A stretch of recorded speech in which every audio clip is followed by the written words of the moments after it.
Hey guys, welcome back to another quick how-to, and today I'll be teaching you on how to create Google Meet link in mobile.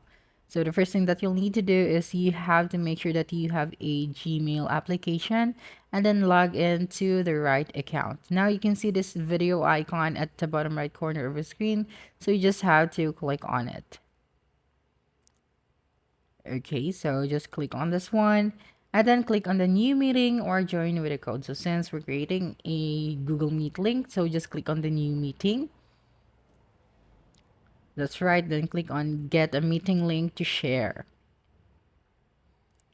So you can just copy this link or share this link to your friends.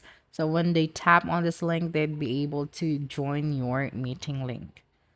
Okay, so you can set it anywhere you want using an online platforms. Now just click on the link to join the meeting.